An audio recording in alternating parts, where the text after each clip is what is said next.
Olá pessoal, estamos mais uma vez aqui no curso Tutor. Meu nome é Luciano Antunes, sou o professor de informática de vocês e estamos com uma aulinha especial hoje. Na verdade, se você está estudando na sequência, né, das nossas aulas, você percebeu que eu vim com uma aula de sistemas operacionais, aí engrossei um pouquinho, falei um pouquinho a respeito de Windows e hoje é a parte 2 a respeito de Windows. Só que quem tem curiosidade, naturalmente na aula de Windows, eu fechei falando de Windows Explorer. Então, muito aluno, o que ele já faz? Já que eu falei de Windows Explorer e Internet Explorer, dei esse foco dentro da ideia do Windows, né, que são os dois principais programas do Windows, naturalmente o aluno ele já vai e se direciona a estudar o Windows Explorer e Internet Explorer e não segue realmente a sequência proposta às vezes dentro do edital. Ele vai de acordo com o aprendizado, que eu acho que é o mais eficaz, né? É o que eu indico realmente. Você fluir de acordo com o que é natural para você em termos de matéria, em termos de conteúdo. E aí o que acontece? Eu estou aqui agora com uma aulinha que é a parte 2 dessa parte de Windows, que a gente vai fazer um aprofundamento com relação a essa visualização do que o Windows é possível fazer através do Windows Explorer e de outros recursos, tá? Então, o que eu trago aqui a respeito de Windows para vocês? É que eu tenho a possibilidade de mapear uma unidade dentro do próprio Windows. Então, eu já vou sublinhar aqui a palavra mapear para vocês entenderem. Quando eu coloco lá na aula de Windows Explorer que você pode compartilhar,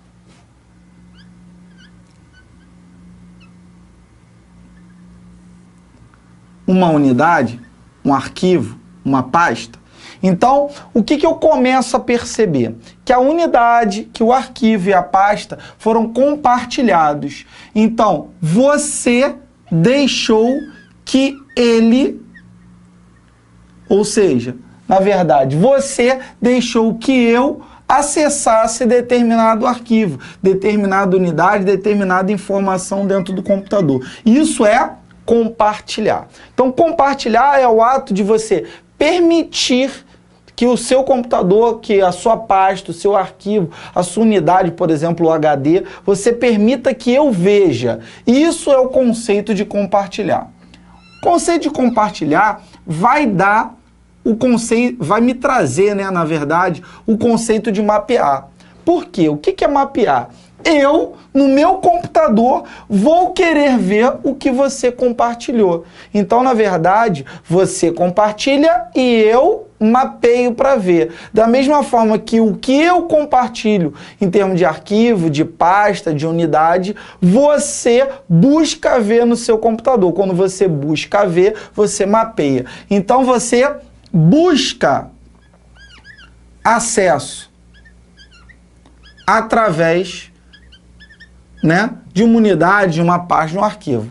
Então, o que é mapear uma unidade? Mapear é a associação de uma pasta compartilhada, né, o que você compartilhou, em uma rede de computadores a uma letra de uma unidade. Então, vou botar uma letra qualquer para poder acessar. Disponível em um computador local. Então, vamos visualizar aqui como seria. Se o seu computador, o HD seu, que é o que você compartilhou comigo, é C2 pontos, eu vou visualizar no meu computador como que o seu HD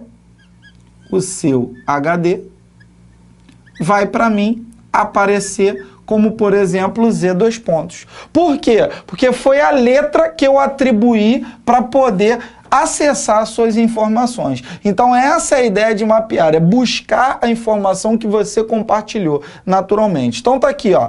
Para simplificar o processo de pesquisa de unidades e pastas compartilhadas, você pode estabelecer uma conexão semi-permanente com um recurso compartilhado, mapeando no Windows Explorer. Então, lá o programa Windows Explorer é que vai me permitir acessar as informações no seu computador, mapear essas informações.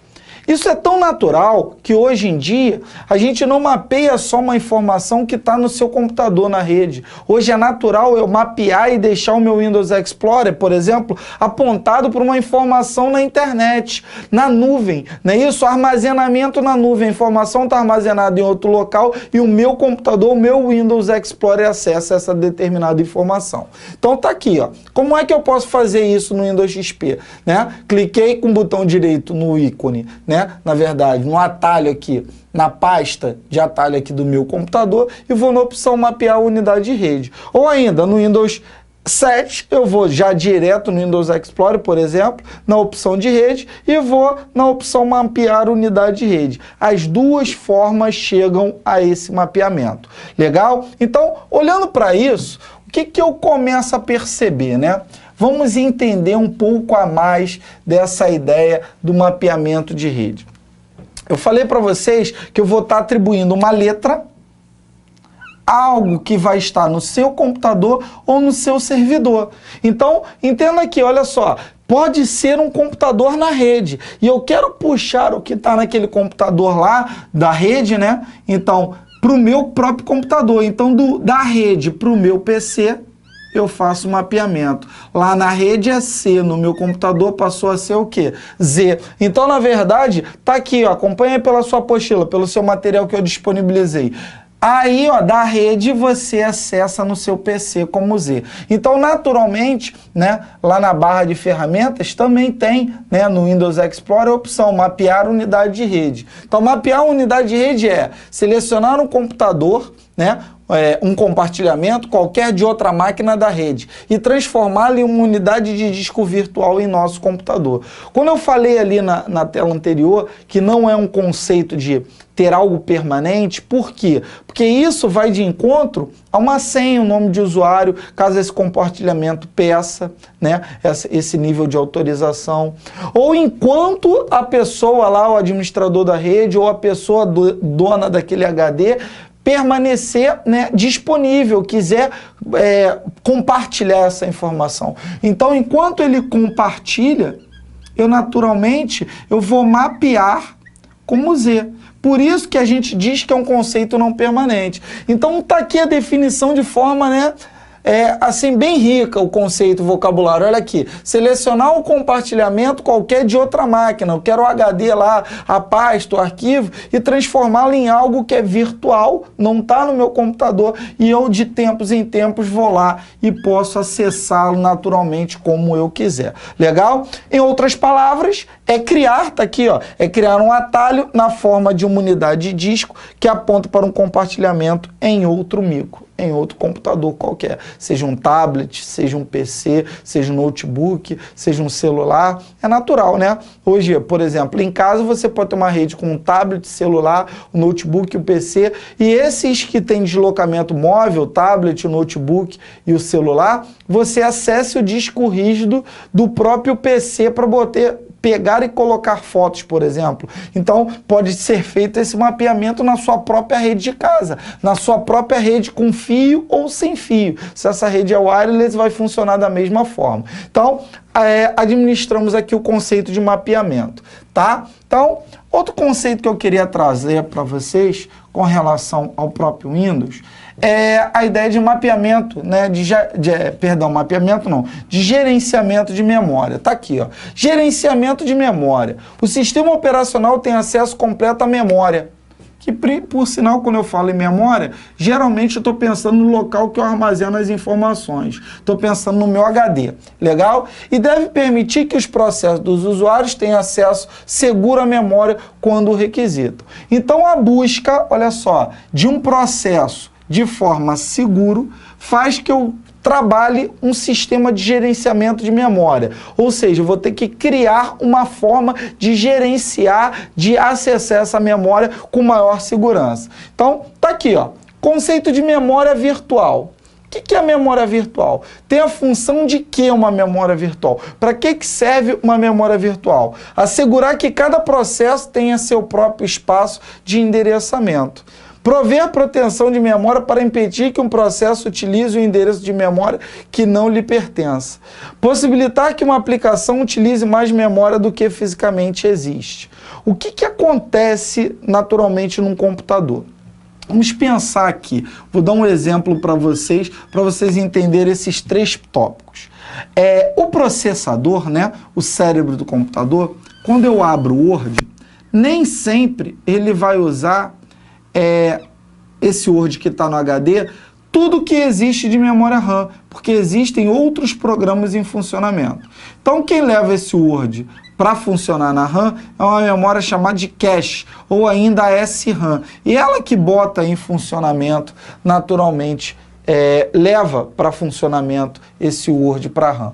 Então, a memória que mantém o computador em funcionamento é a RAM, aonde estava o Word é o próprio HD. Então, está aqui, ó, o processador é o cérebro do computador e trabalha diretamente nessa forma.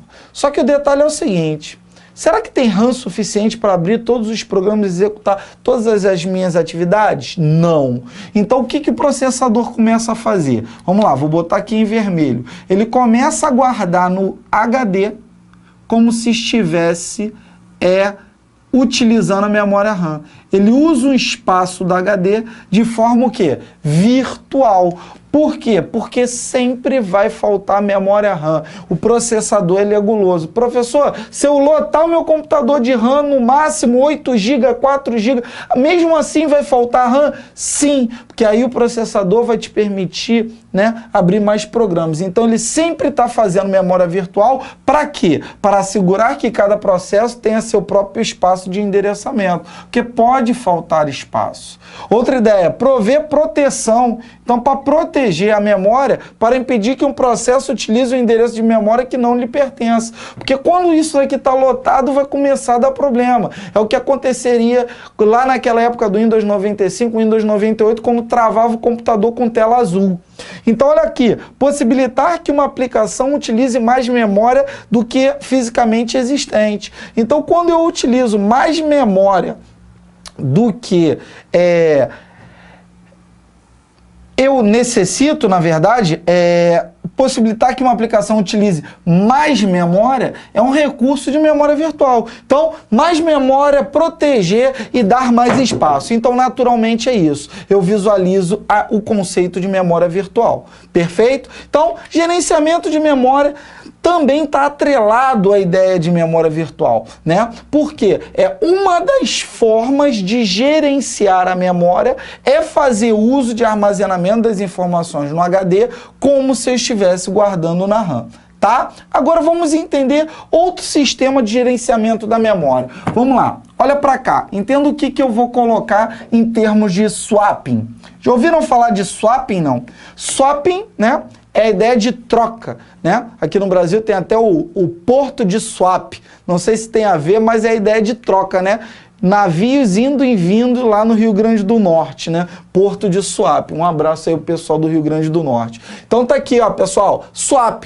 Dentro de gerenciamento de memória, pode não ser possível manter todos os processos em memórias, muitas vezes por não existir memória suficiente para alocar aquele processo. Então, eu vou gerenciar a memória e, na verdade, eu não consigo manter todos os processos existentes, todas as atividades, todos os programas. Então, o que eu faço?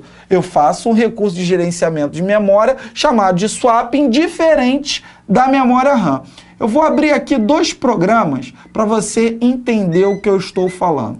Entenda só, o processador já está executando o sistema operacional. E eu já tenho em funcionamento o próprio Word e eu tenho em funcionamento o próprio Excel. Mas concorda que eu vou estar usando um de cada vez? Então vamos pensar, o meu computador tem 2 GB de RAM. Legal? Só 2 para usar. Então o que o processador ele começa a fazer? Olha só, eu estou dando 1 GB logo direto para o processador trabalhar. Legal? Eu vou dar 500 megabytes para o Word. Eu vou dar mais 200 megabytes para outros programas. Legal? Vou até colocar aqui, ó, outros programas. E, naturalmente, eu vou abrir agora o Excel. Só que quando eu executo o Excel e começo a trabalhar no Excel, o Word está tomando um espaço de memória que não seria para ele. Então, o que vai acontecer? O processador vai tirar, junto com o Windows, esses 500 megabytes do Word e vai dar para ele só, por exemplo, 200 megabytes. E vai fazer o quê? Vai dar 500, né? Novos megabytes para o próprio Excel. Aí você me pergunta, por que a ideia de troca? Porque se eu parar de usar o Excel, ele vai deixar de usar 500 megabytes e vai passar a usar 200 megabytes. E esse 200 megabytes vai deixar de ser usado e vai voltar a ser 500. Então, olha só, pessoal, sempre é a ideia da troca, ó. De 500 passa a ser 200, de 200 passa a ser 500. De 500 passa a ser 200, de 200 passa a ser 500. Então, eu tenho uma troca de quantidade de memória RAM para uso do processador naquele programa. Ou seja, aquele processador vai usar menos ou mais memória de acordo com aquilo que o Windows disponibilizar junto com o processador. Esse recurso se chama o quê? Swapping. Então, na verdade, não confundam memória virtual com swapping. Dois recursos diferentes de gerenciamento de memória. Memória virtual é para quê? Para aumentar o tamanho de memória, para aumentar a segurança, para facilitar a alocação das informações. Perfeito? Agora, swapping é para quê? Para dar mais memória realmente para aquele programa que está em funcionamento, ativo, em utilização e tirar daquele que não está utilizando naquele momento. Então tá aqui, ó. Para solucionar esse problema existe um mecanismo chamado de swap, onde a gerência de memória reserva, tá aqui, ó, a gerência de memória reserva uma área do disco para o seu uso em determinadas situações. E um processo é completamente copiado da memória para o disco. Esse processo é retirado da fila do processador e mais tarde será novamente copiado para a memória. Então o processo ficará ativo na fila novamente. Ou seja, pensando como uma fila de atividades, eu deixo de utilizar o Word, dou menos memória para ele, ele volta para a fila, mas quem está em funcionamento agora com 500 megabytes de utilização? O próprio Excel. Beleza, pessoal? Espero que você esteja entendendo. Ó, FCC, 6 Gran Rio, CEPERG, IBFC, CESPO-NB, as principais bancas do Brasil inteiro e as bancas, né, que copiam essas principais em determinadas localidades ao longo do Brasil fazem muito uso desses conceitos. Então não deixem de estudar, não. Legal? Importante essa parte 2 aqui. Agora, além de gerenciamento de arquivos, eu vou falar um pouquinho para vocês de sistema de arquivos. Por que eu falo que eu vou falar um pouquinho? Porque eu falo isso de novo em Windows Explorer. Porque eu falo de sistema de arquivos de novo quando falo de unidades, pastas e arquivos. Por quê? Porque um arquivo, um registro de um documento, para ter a informação armazenada, precisa de um sistema de arquivo para alocar aquela informação. Legal? Então vamos lá, olha só. A memória principal do computador, ela é volátil. E seu tamanho é limitado pelo custo do hardware. Então tá aqui, ó. A memória principal do computador, ela perde informação, ou seja, ela é o quê? Ela é volátil. Perfeito? Então, tá aqui, ó. Volátil. Não permanente.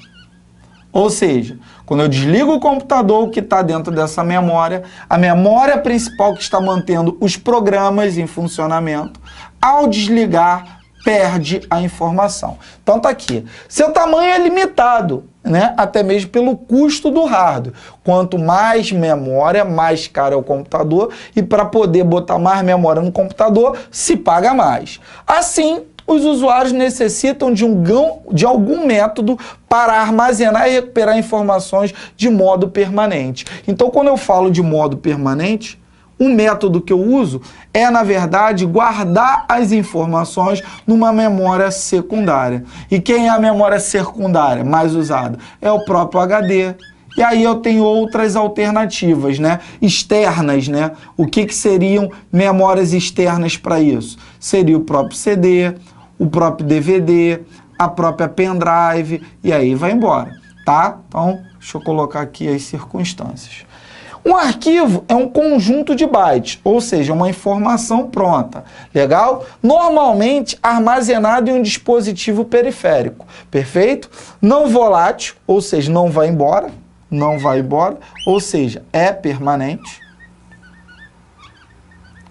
Deixa eu sublinhar aqui, ó, já que é não volátil. Ele é o quê? Permanente. Pode ter sido e gravado por um ou mais processos. Então, naturalmente, eu vou precisar, para que isso funcione bem no meu computador, programas funcionando na memória principal e informações sendo utilizadas nessa memória principal e programas gravando informações em memórias permanentes de forma interna, como o próprio HD, deixa eu colocar aqui para vocês, ou de forma externa, num CD, num DVD, num pendrive, num HD externo, num cartão de memória. Legal? Então, quando eu olho para isso, o sistema de arquivos vai fazer o quê? Ele vai criar um conjunto, olha, veja bem aí, acompanhando o seu material, ele vai criar um conjunto de estruturas lógicas e de rotinas que permitem ao sistema operacional controlar o acesso ao disco rígido.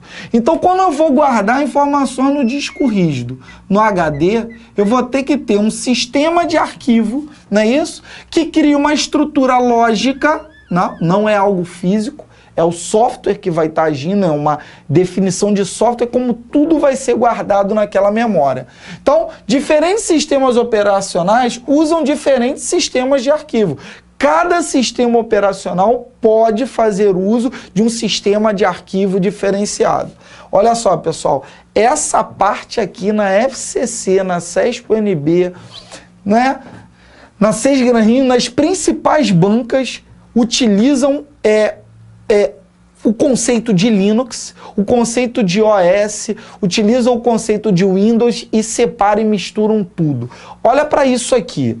O HPFS é um sistema de arquivos utilizado tanto no OS quanto no Linux. Então, quando você ouvir a palavra HPFS, é um sistema de arquivos de estrutura lógica criada no disco rígido para, por exemplo, no disco rígido, o sistema operacional manipular as informações nesse sistema operacional e nesse sistema operacional.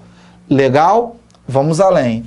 EXT2, EXT3, Resizers FS, XFS e JFS em servidores e ainda em Linux. Porque quando eu falo em servidores, eu estou podendo utilizar qualquer sistema operacional, por exemplo, Unix ou HPUX ou derivados do Unix, softwares livres, né, sistemas operacionais livres, para controle de servidores, utilizam esses sistemas de arquivos que eu acabei de colocar para vocês. Legal? Vamos além.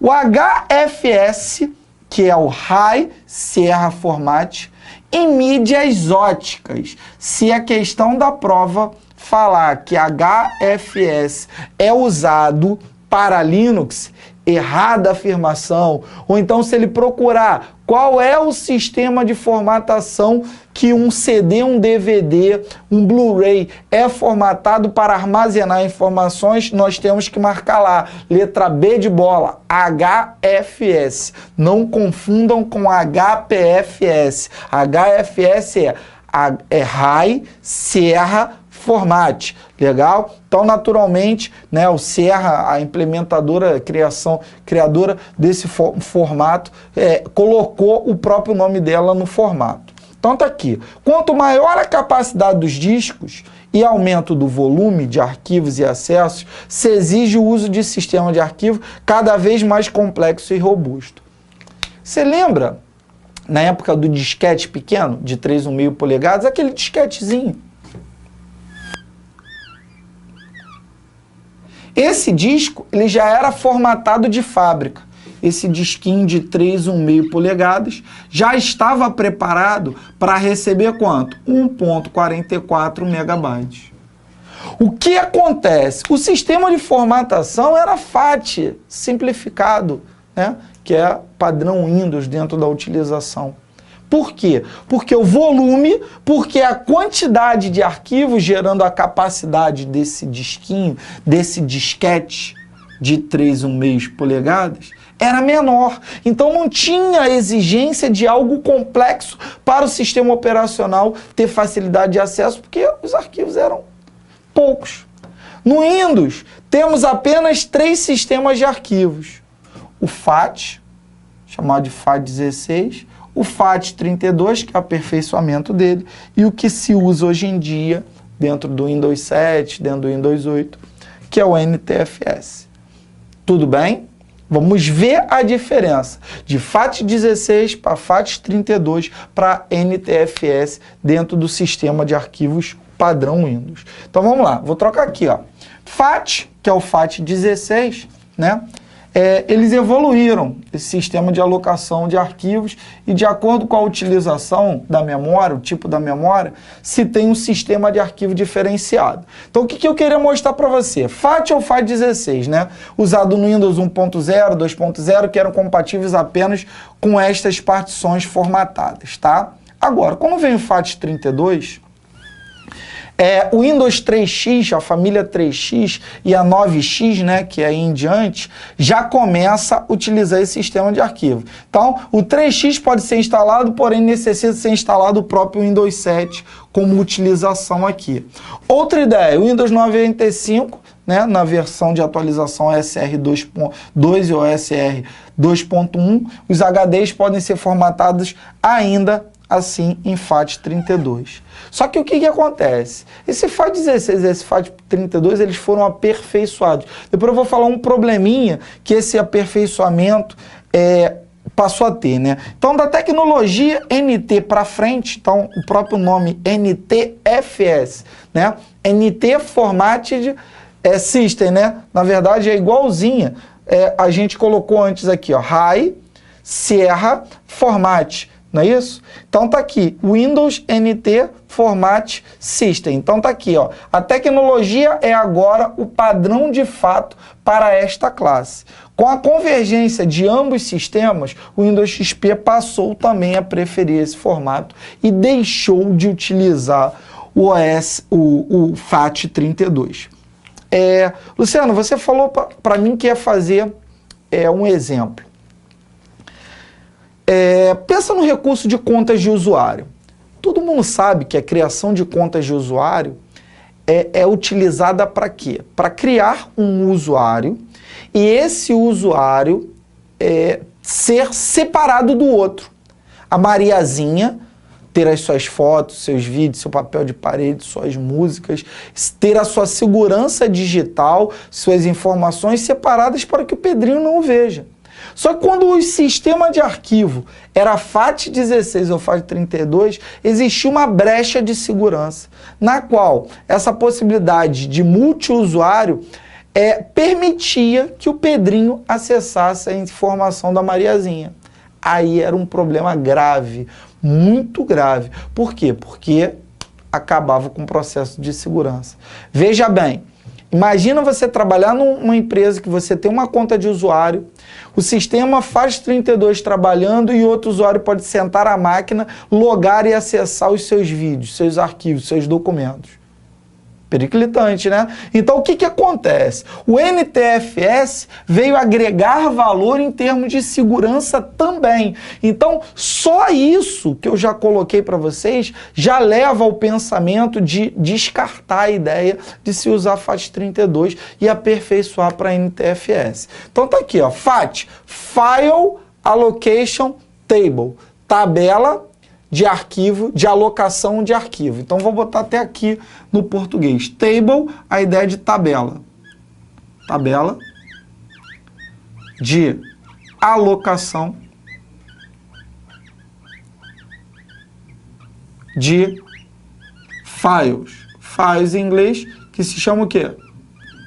Arquivos, naturalmente. A função da FAT é servir como um índice, né?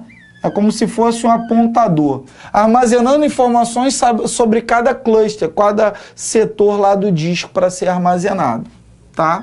Quando a gente for falar de memória, eu vou um pouco falar de índice, de cluster, de setor, de trilha, aí você vai entender melhor. Mas entendam, é só para apontar para o local onde está a informação. Para isso servia essa tabela de alocação de arquivo, porque era realmente uma tabela de alocar as informações, cada um no seu clusterzinho organizado, e o FAT buscava as informações. Um HD armazena a lista dos endereços ocupados por cada arquivo guardado, permitindo localizá-los. Então o HD, em paralelo com o arquivo, ele tinha uma lista, uma tabela de alocação de arquivo, que apontava, né, localizava as informações que tinham que ser achadas. Então tá aqui, ó, FAT armazena informações sobre os arquivos para que possam ser recuperados posteriormente. Então FAT armazena informações sobre os arquivos para que possam ser recuperados em um momento futuro. Legal? Então, é uma possibilidade do sistema de FAT. Então, vou até marcar aqui, ó, um asterisco. De todo não é ruim, era o que se tinha na época. E, na verdade, a necessidade de se ter mais segurança aperfeiçoou o sistema de arquivos dentro do próprio Windows. Então, tá aqui, ó, através da FAT, o sistema operacional sabe se uma determinada área do disco está ocupada ou se ela está o quê? Livre. E pode localizar qualquer arquivo armazenado. Toda vez que um novo arquivo é gravado ou apagado, o sistema operacional alterna a FAT, mantendo sempre a atualizada. Então essa tabela, ela vai ser atualizada para que o sistema operacional possa localizar o arquivo caso exista alguma alteração, se tem um novo espaço, se é alocado em outro local, para poder se manter o que? A localização do arquivo visível. Legal? O cluster é uma divisão lógica do disco que contém dados dos arquivos gravados, menor unidade do disco interpretado pelo sistema operacional. Então, a partezinha onde a informação vai ser guardada são nos clusters, e por isso o sistema de FAT vai fazer essas localizações dentro do próprio cluster. Tá? Agora, vamos pensar no seguinte: o que mudou do sistema de FAT para o sistema NTFS? Ó, abreviatura, como eu coloquei para vocês aqui, ó. New, nova, tecnologia, file, system. Então, qual é a abreviatura? Novo sistema, na verdade, nova tecnologia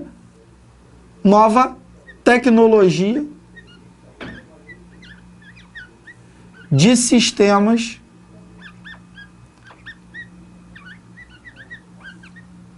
de arquivos. Então, a nova tecnologia de sistema de arquivos se chama naturalmente o que pra gente? NTFS. Tá aqui, ó. Características e qualidades. Então, o que veio agregar o sistema NTFS? Confiança, segurança e armazenamento. Confiança permite que o sistema operacional se recupere de problemas sem perder informações, fazendo-o ser tolerante a falhas. Então, olha só, pode existir falhas? Pode. Legal? Só que não vai ter perda de informação. Segurança, controle de acesso. Lembra o acesso que eu falei que não era controlado no sistema FAT? Controle de acesso, está aqui, ó.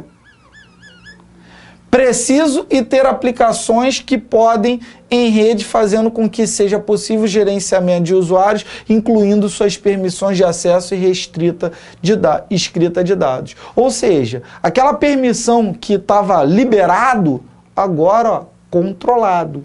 Sistema NTFS. E o armazenamento, onde é possível trabalhar com uma grande quantidade de dados. Ou seja, o aperfeiçoamento, né, pessoal? O FAT trabalhou com disquete, o NTFS evoluiu o XP, deixou de usar FAT e o Vista, o 7, hoje o 8, utiliza naturalmente todo esse sistema para frente, tá? Então, o que eu vou pensando em cima disso?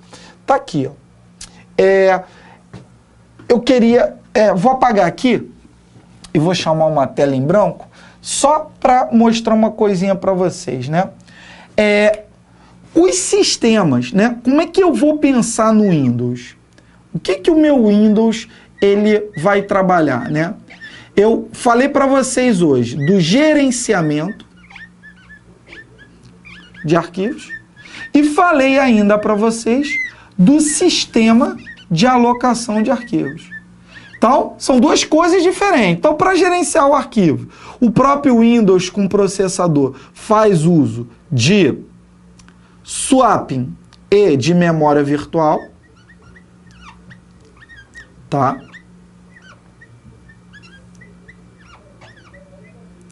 Swapping. E, em termos de sistema de arquivos, eu uso o próprio FAT16, foi substituído pelo FAT32, e hoje, naturalmente, se usa o sistema NTFS. Tudo bem? Só uma finalização para você entender que eu estou falando de arquivos, mas estou falando dentro da manipulação dentro do quê? Do Windows. Estou falando de Windows Explorer, Luciano? Não, eu estou te falando o seguinte, ó, eu posso, né, trabalhar, fazer um gerenciamento dos meus arquivos dentro do meu Windows com Windows Explorer ou outro gerenciador de arquivos não nativo, porém, esse gerenciamento, o próprio Windows faz dos arquivos, das informações e programas no meu computador, já que o sistema tem um sistema de alocação das informações e o que faz? Eles serem guardados, melhor armazenados, ter maior segurança, melhor confiabilidade, né, maior tolerância a falhas, né, que é o que o NTFS agregou. Beleza? Então, pessoal, aqui a gente fecha a nossa aulinha, tá? Vou retomar aqui o slide anterior. E, naturalmente, o que a gente precisa perceber? A partir de agora, se você já estudou Windows Explorer ou estudou arquivos, não tem importância, né? Aqui a gente finaliza a ideia de Windows e o que você precisa estudar, o conceito de software livre e Linux, caso isso seja interessante para você dentro do seu edital. Beleza? Então um abraço aí do seu professor Luciano Antunes, fica com a gente aqui no curso tutor. Um abraço, pessoal, sucesso!